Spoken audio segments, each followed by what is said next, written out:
నమస్కారం. రామకథల ఛానల్కి స్వాగతం. ఈరోజు మనం భరతుడు భరద్వాజ మహర్షిని కలుసుకొనుట అనే విషయం గురించి తెలుసుకుందాం. భరతుడు భరద్వాజాశ్రమమున ప్రవేశించి తన సైన్యమును అచ్చట నిలిపి ఆభరణాలు తీసివేసి పట్టు వస్త్రాలు ధరించెను. వశిష్ఠుడు ముందు నడుచుచుండగా భరతుడు తన మంత్రులతో ఆయనను అనుసరించెను.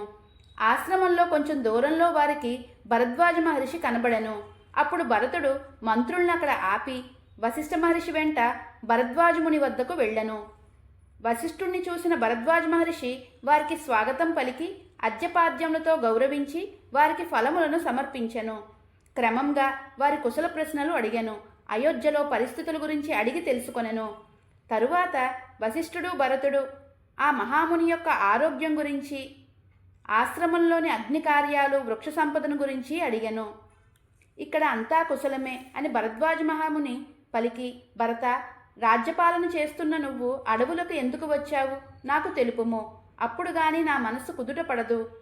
కౌసల్యాదేవి కుమారుడైన రాముణ్ణి, తన తమ్ముడు లక్ష్మణుడు, భార్య సీతాదేవిని కైకేయి కారణంగా 14 సంవత్సరాలు వనవాసమునకు పంపిరి.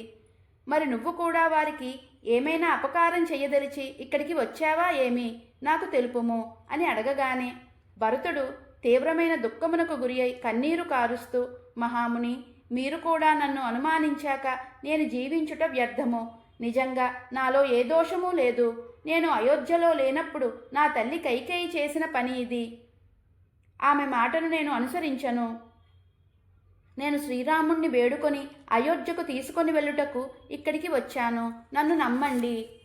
నాపై కృప చూపి శ్రీరాముడు ఇప్పుడు ఎక్కడ ఉన్నాడో తెలియచేయండి అని బాధపడగా వశిష్ఠుడు, ఓ మహాముని, ఇందు భరతుని దోషం ఏమాత్రమూ లేదు. ఆయనను అనుగ్రహించండి అని చెప్పాను. అప్పుడు భరద్వాజ మహర్షి, ఓ నరోత్తమ, నీ నిర్ణయం చాలా మంచిది. గురువుల సేవ, ఇంద్రియ నిగ్రహము, సజ్జనులను అనుసరించటం అనే 3 లక్షణాలు రఘువంశమున జన్మించిన నీకే చెల్లును. నీ కీర్తి వ్యాపించటానికి నిన్ను నేను ఆ విధంగా ప్రశ్నించాను.